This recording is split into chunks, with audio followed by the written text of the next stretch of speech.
Welcome to the Gathering Greenhouse, a podcast to help us grow together. I'm Steve. I'm David, and I have never ridden a camel. What? Well, I haven't.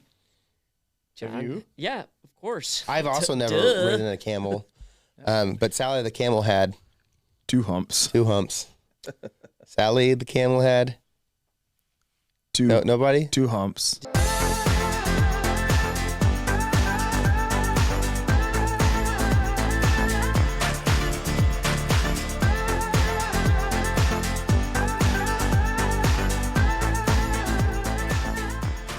Welcome to the Gathering Greenhouse, a podcast to help us grow together. I'm Steve. I'm David, and I have never ridden a camel. What? Well, I haven't.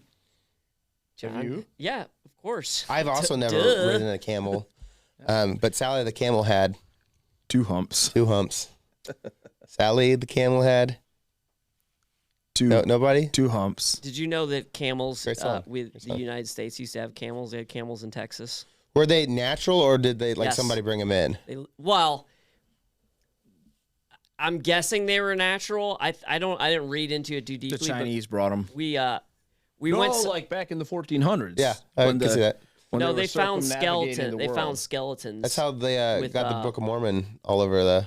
Yeah. I was telling the truth. I was like talking was too. like straight too. history. I think they actually lived there. I think they were native. You know, For like some- mammoths. Mammoths were in Texas. For too. some reason, Twitter has decided. I know we're supposed to call it X, but Twitter has decided that I'm a Mormon. You get a What? ton of Mormon apologetic videos. No, I get like a ton of Mormons. Like, yeah, just in my timeline. I will say the Mormons are doing. I dig 'em, They're but- killing SEO and stuff like that, and It's ads the and all that Mormon stuff moms. right now. Yeah, the Mormon mom. No, they are neither. Wait, what? Secret Life of Mormon? I don't know what Wives it or is, something yeah. like that? Mormon wives, Yeah. and they are neither Mormon nor wives. Yeah. So I don't think they would fit. Like, I They're haven't not wives. watched it other than I think my wife watched it, so I might have seen some of it. But they don't seem like what I know of the Mormon Church. They wouldn't fit they're in. not. They're not Mormons. They're They're from like Utah. ex-Mormon. Yeah. Right. Yes. Like at one time they. I will dabbled say in the Mormon Church. the Mormon Church is going through like an identity crisis right now, and there's like these traditional elements, and there's these like honestly like probably new agey, very not spiritual but not religious So kind of are there things different going on within them. denominations They're- within inside the Mormon Church? Some, yeah. Or like but sects, like the they're Jewish going through sects? their. There's more, Yeah, sex. they're going through their own deconstruction movement, just like evangelicalism is. Yeah. It's been really fascinating to watch. I get a ton of Mormon content because You watched so many of those episodes. well no. No Mormon wives. A couple of the guys I like on the internet, a lot of their ministry is like they'll do like street evangelism with yeah. Mormons. I know. And I know Okay. you're. yeah, I know you you're know who I watching. watch.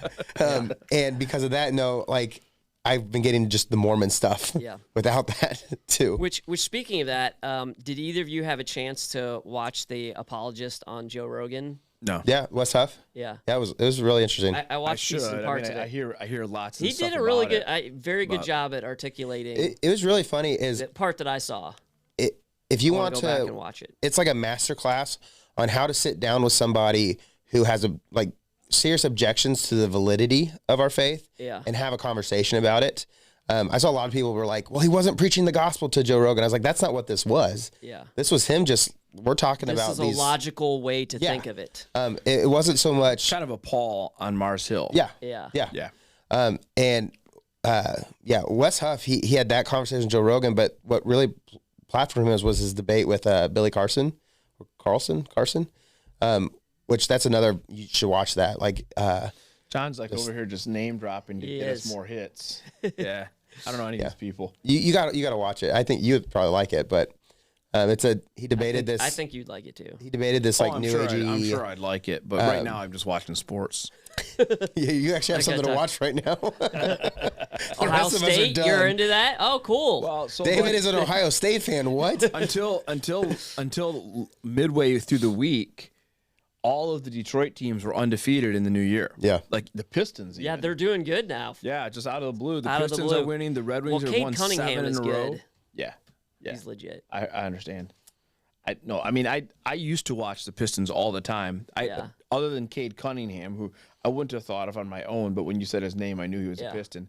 I couldn't tell you anybody that plays for the Pistons. I just don't watch I just them. know him because his name's Cade. Yeah. I have a Cade. So. Yeah. So. Didn't they set a record last year for the most losses? So actually, this is a great stat, is that the Lions and the Pistons had the same amount of wins at the end of their season. And, that's awesome. Right. And the NBA plays 82 games and the NFL plays 17. That's amazing. Yeah. Yeah, they're doing much better. Yeah, it's kind of fun. Michigan State's on a roll. They're 14-2. So all my teams. I feel like I'm in Seinfeld's Bizarro world, and I'm going to enjoy the ride until it ends, and then we'll go back to being mediocre or less. Yeah, when stuff goes well like that, I'm just kind of like, all right, what bad things are about to happen? Things can't keep going. Yeah, I had a run like that with Cleveland when the Guardians were in the World Series and the Cavs had won in the finals. It was like I was sick of sports watching so much because you watch all the playoff stuff. Yeah, kind of like oh. Anyway, yeah. Should we talk about some sermon questions? Wait, what about the food? What food? Like snacks? There are no snacks. What about fun? Like a game? You want to do a game? That first 10 minutes of the podcast that people fast forward through. Right. We're not going to do that. What's funny about that? That's actually the only part they watch. Don't fast forward today. We're getting straight to content. Well, we've already talked. We've already talked 10 minutes in. That's what there were a couple things I was going to talk about. We already addressed them within our banter. Banter. Yeah. Good word. All right. I was trying to convince Jeremy yesterday that it's not banter, it's bantha.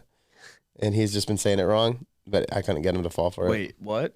Jeremy was saying banter the other day, and I was trying to convince him that it's not banter, it's banta, and that he was saying it wrong. No, he didn't fall for it. I had a principal once whose last name was Banta. Banta? Yeah. Pete Banta. My new game I'm playing is I'm trying to correct people wrong. Yeah. Lee. Wrongly? Yeah. No, wrong. No. It's wrong. Damn, I swear it's wrong. Yes, you're wrong. That's kind of a fun game, though. Yeah, it is fun. I think I might play that game, too. Well, because you correct all of us with our grammar all the time. It's much more believable. All right. You guys ready? Steve's just chilling over I'm ready to ask you some questions.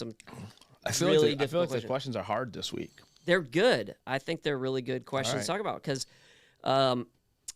purely based on the amount of comments and feedback and people wanting to get involved with things, I'd say is a very successful sermon on Sunday. It is the new year and people are looking to make changes, so that has something to do with it as well. But it was a good sermon. Well, that's good. So why is connection such a big deal? Yeah, I probably said the word connection more on Sunday than I said it all of 2024. You started sounding like Steve. Yeah, a little bit. Yeah, I did use the word a lot. What was the question again? You use serve quite a bit as well, and I kind of wanted to get you. I don't think I did though. I've heard that serve others, but that was just like right at the end. It was like a sub point of a sub point, but I nailed it. Okay. I was like, bam, brought it home. I think what I said about it. I know this isn't really the question. It was you can't connect. Like the proper way to connect with people is to serve. Well, so I think that was, and then it was like, okay, well, if God wants me to connect with others, I'm designed to connect with others, and serving is a crucial part of that. Okay, yep. I wanted to get your thoughts on like what does it look like to serve others, or what did you mean by that? I think the reason that point landed was because I led into it with my own frustration over how people sometimes say the church had nothing to offer me. Mm-hmm. Okay. Right, and I think anytime the pastor says this is something that frustrates me, people's ears kind of do this, right? And then when I say something like that, and I think that's something that resonates with people because most people have at some point in their life thought this or said this, the church doesn't offer me anything. Mm. And when you couch it in terms of that's an immature thing to say, that's a spiritually immature thing to say. Yeah. I think people, the initial response is, well, no, you're not being fair. But then if you really are willing to chew on it and think about it, it's like, well, yeah, I mean, that's kind of what the Bible says in Philippians 2 is to serve others. So what was the question? Well, I didn't necessarily take it that way. That you just said it, but I'm sure there are people that. Well, that's what I said. Yeah. Right. So, no, I mean, I wasn't necessarily thinking of it that way, but I just thought you were about to like channel like JFK. That's not what your country can do for you. I've had a lot of people ask me about that, and I did have that in my notes as maybe I'll use JFK's quote here, and I decided not to because just because we're in this politically charged time. But fascinating thing. Let's talk about JFK for a minute because fascinating thing about JFK is what he said. JFK Jr. No, you're talking about the JFK, said, "Ask not what your country can do for you. Ask what you can do for your country." Yeah, and that was very similar to what I said. Yeah. But see, what you just said is why I didn't because of JFK Jr. RFK Jr. So we're in this politically charged time. RFK Jr. is kind of a centerpiece of that. But what JFK said in his inauguration speech, "Ask not what your country can do for you." Great quote. He's spot on. Not just for your country, but for your church. But also, what's fascinating about it is, and maybe people won't like this. It's a very conservative thing to say. Oh yeah, right. Less government. More individual freedom. What people sometimes forget is that government control takes away individual freedom. Individual freedom is where people can actually serve. Like you can't serve if you don't have the freedom to make the choice. So, but I don't want to run down that road in church. So I didn't quote JFK, but a lot of people thought of that quote when I said something to the effect of, a spiritual mature person says, how can I serve others, not how can others serve me? It's the same paradigm. He phrased it much better than I did. I like what you said. You said the church does not exist for you. You exist for the church. And I think that's that's really a powerful thing to think about. Well, I'm probably not the first person to say that either. Yeah. So I'm going down. So what's the question? I've been reading a lot on volunteering lately. And the one book that I'm reading, they're talking about, I think it was actually a podcast where the pastor said, "Hey, we're actually doing pretty good without you volunteering. We need you to volunteer, not because we need you, because it's good for you." And I think that's the appropriate way to look at it. It's I better. might soften that a little bit. Yeah, I think well, obviously we need both, but if we're sometimes churches are desperate for volunteers. And I think I mean it in that light of hey, we're actually, their church was doing well, growing and productive and healthy. Yeah. So really they're saying the most important thing is you get more out of it than you put in it generally. When you sounds serve. like maybe he was saying we don't have to have more volunteers. Right, What he's not, I don't think he's saying is we can do this without you. Right. Yeah. He is saying this is an opportunity. This is an opportunity. I think it's a little bit, it's we don't want to ever approach volunteering from a place of desperation. So what a lot of churches get into this cycle of, there's a handful of people that do everything because we're desperate and we just keep piling stuff on more and more. We want you to be serving in a fulfilling and in a role that feels like it matters and you are doing something. Sometimes though, we do have needs and, all of us and everybody in their life, there's things you don't want to do, but you have to do it. And someone just needs to step up and do it. But in general, what we say is, we want joyful volunteers. We want you to enjoy what you're doing, to experience, it to be a good thing for you to do. Because we do believe serving is one of the best. I would actually say I think serving is one of the most powerful catalysts of spiritual growth, and we want you to experience that to the fullest. And you're not going to experience that if you just always feel like, man, they're just asking me again because no one else will say yes, and that's going to get you in that really bad attitude. Yeah. Yeah. Would you say that being comfortable as a Christian is a bad thing? Yes and no. My hoodie's really comfortable. I think that's a good thing. Yeah. What'd you say? My hoodie is comfortable. That's a good thing. Yeah, flannel's comfortable. So what So in the sense of comfort. Hey, Can I change the word? Yeah. I think if you're comfortable and complacent, that's a problem. Yeah. But if you're comfortable and content, I don't think that's a problem, right? You can be comfortable in an uncomfortable situation. Yeah. Because going out of your comfort zone to volunteer, if hey, but Sunday's this routine for me where I go to church and then I go home, and they don't ask that much of me, but to if you haven't served, to start serving can feel very uncomfortable. Yeah. Right. So that's the complacency thing, right? It's complacency is me saying, I don't want to move. I don't want to change. I'm going to stay right where I'm at. That's bad. Yeah. Because if you're complacent, you're not changing, and the only things that don't change are dead. Mm-hmm. So, change is important. The other thing is to get it back to connection is that what serving does is it bonds us to someone else. Yeah. Right? When you serve someone else, there's a connection comes there that cannot come any other way. Mm-hmm. And so I think that's what's so powerful. Like if you ask anybody who, works in kids area and whatever they thought going in, if they go in with an open mind and a full heart, then they experience something really amazing. Like they feel connected to those kids that they're serving. Now, if you go in with a bad attitude, that doesn't happen. Yeah. But I think that's true everywhere you go. Like if you're like people on our prayer crew, when they pray with somebody, they get connected to that person in a really new and unique way, just because they're serving them. So I think that's a big part of why it's a part of connection. What do you think that? So if you're in a volunteer role or serving role where you aren't interacting with other people, is it the same? I think so, because let's just say you're working on a switcher or something like that. Yeah, so a lot of our tech team, right? Yeah. But they are together as a team. But they're not necessarily always serving each other, right? Yeah. There's an element of, like our video team. Yeah. They put a lot of work in, and the people they're actually serving, they never interact with. They're all usually on the internet or watching from home or later in the week.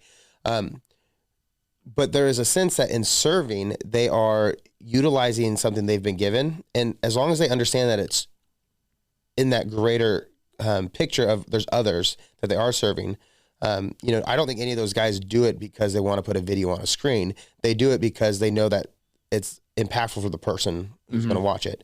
And so as long as they're able to get there and they're using their gifts and abilities to do it, they're able to, I don't think that direct contact matters as much. There's just that element of using your gifts for the greater mission that comes into play too.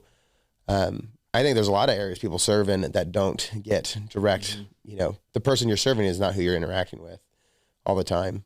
Yeah. Yeah. I think that part of it is just understanding, what it is that you're doing. Like, I think to stick with the example of tech people, my guess is, and I can't speak for all of them, but if they're watching like our YouTube video, I think if they were to see a really cool cut that our team did, like I don't know what that even looked like. They might say, oh, that was kind of cool. Yeah. But if they were to see someone comment like, hey, this service was really meaningful, thank you, I think that would like be so exciting for them. Yeah. Way better than the cool cut. Even though they don't know that person, they don't know what it was about them, and it may or may not have had anything to do with, whatever. For them, it's like, okay, that would be a very fulfilling thing because it's a sense of, hey, we've done this. Yeah. Yeah. We never got to the original question. We did. I feel like we've been talking about it though. So why is connection such a big deal? Because we were created for connection. So when Genesis 1 says that we're created in the image of God, God is a community, right? Father, Son, and Spirit that is perfectly connected to each other. And so we as humans, male and female is the terminology in Genesis 1. So there's this idea of humanity as community as well. Then in Genesis 2, man, it's not good for man to be alone. I mean, God couldn't have been any more clear. He created us to be in community with each other. He created us to be connected to each other. And so when we're not, we lack something. Yeah. And we know we lack something. Yeah. So even extroverts community is, or I'm sorry, even introverts community is good for them. And I would say, I don't know an introvert that doesn't have a type of community. They're just not outgoing, right? Those are not always the same. But I've often said, if it wasn't for Christ's work in my life and that, like, my natural bent is much more introverted, and I probably would have ended up, being like a hermit in the woods. Be careful, because I know you're not saying this. Being introverted is not a sin. No. I'm saying because of my introvertedness, my natural state of being introverted, I had a tendency to kind of alienate myself, but because I believe that community is important, like, I kind of push myself to be in community, and that's really good for me. But my natural bent would be to kind of just keep alienating myself. Well, I would argue though that I think and we're talking in general terms here. Very general, yeah. Generally, I think introverts probably have a healthier connection, Right. and have a deeper sense of community. It's just less. Yeah. Right? Like extroverts have a lot of connections, but probably not as deep of connections. Introverts are going to have a few, but they're going to be really powerful. See, I mean, because I feel like I fall in that camp a little bit of the lots of connections, because that's more the way I'm wired. But I wouldn't say that they have less healthy. It's harder for them to have closer relationships. Yeah, I'm not saying less healthy, but less deep. Yeah. Right. It's not that you don't have them. You probably have to work harder than an introvert to get those. Yes. Because it's hard to like settle down on one. You just want to get to know everybody, and that's not possible. I can't relate. Yeah. Yeah, you're talking to two introverts. Right. So we're both like, yep. Yeah, and I think it's easier when you're an introvert to be like, these are my people, and I'm okay with this being limited to this. Like the natural desire to be like, hey, there's a new person, I want to go be friends with them, is not something I normally experience. Where I like for you, like it's so natural. Like you don't even have that thought. You're probably like, hey, I'm Steve. You know. What's interesting is it's like pretty much confined to the church world. I don't do it. No, it's not as natural. Maybe for you, but not for most. I know for me though, I think it like I tend to when I go to a party just hang out by Maria, and like she's much better with the small. I think we should take him to the mall. Just make friends. See what happens. See what happens. Yeah. You know, I think it comes very natural here, but it doesn't always come natural. In other places for me. Yeah. All right.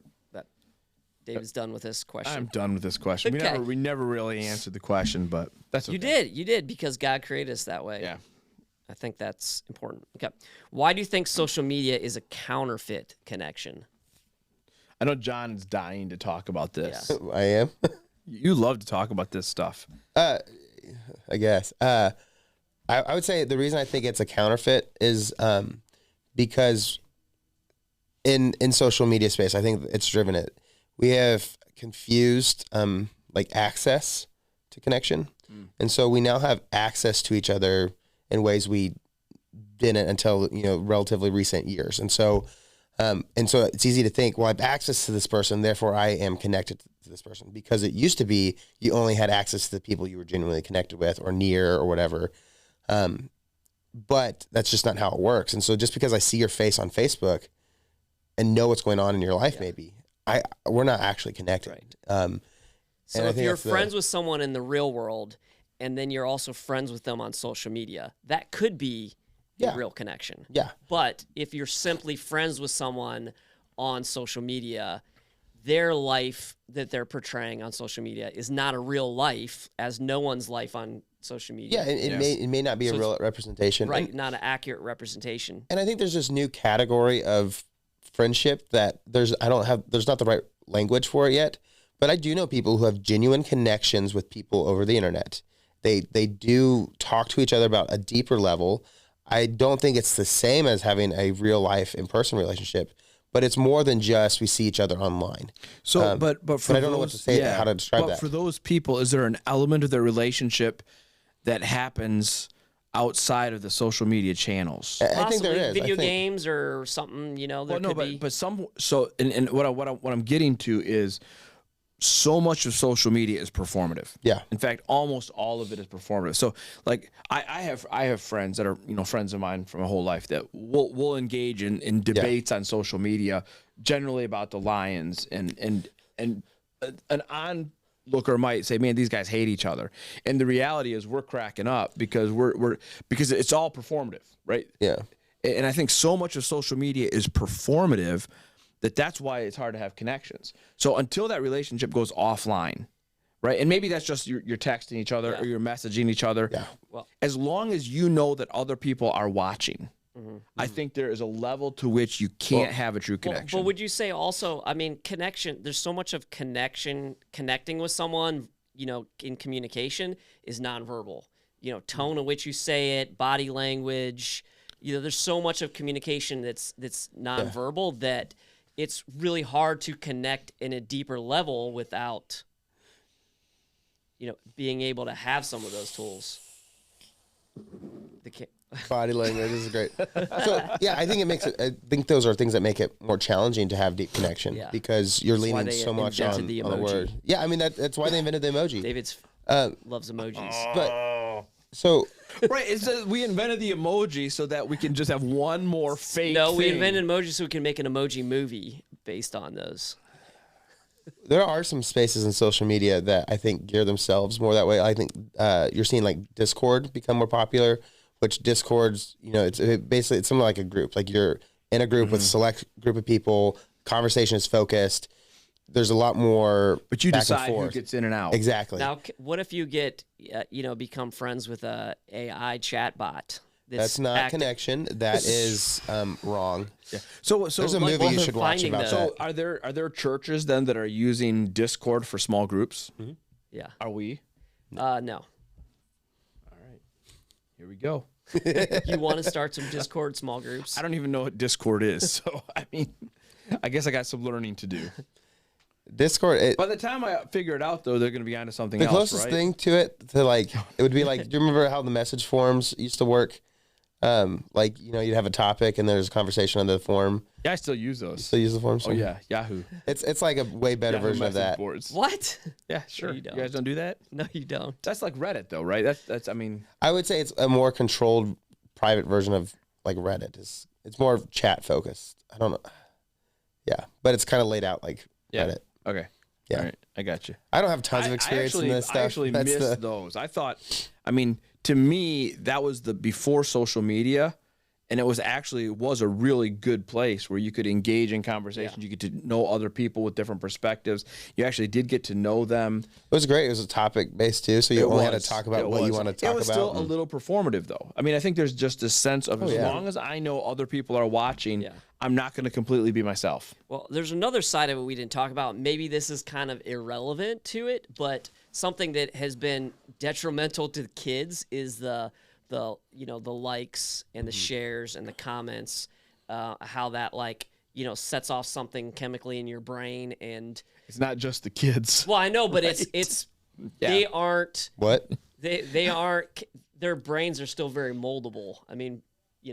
In that sense of they don't know the difference yet. They're growing up dopamine addicted. Yes. And I think that's become a big problem. And I don't know if the problem's not the likes and the shares and that kind of stuff. The problem is that the parents have abdicated their responsibilities. Yes, that is a problem, but that is the problem. Right. Yes, of course. But I'm saying that right. if parents aren't watching that or they let them get on it too early, we're seeing a large chunk of that generation. Yeah. Parents. Right here, Andre. Parents, don't let your kids be on social media. And don't raise them with Netflix. Netflix is not the parent. Come on, people. It's just the babysitter. Netflix is not the parent. It's Disney Plus is the parent. Yeah. All right. You're going to get me ranting here. It's so frustrating to me to watch parents not understand why their 8 and 9-year-olds don't listen to them, right? Like, why don't they obey? Why don't they? It's because you're not the authority in their life.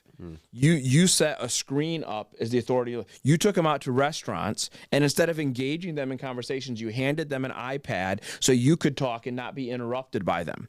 And because you let the screen raise them, they respect the screen more than they respect you. So you want to know why they won't listen to you? Because they don't respect you because you're not their authority, the screen is. So get the screen away from them. Yeah.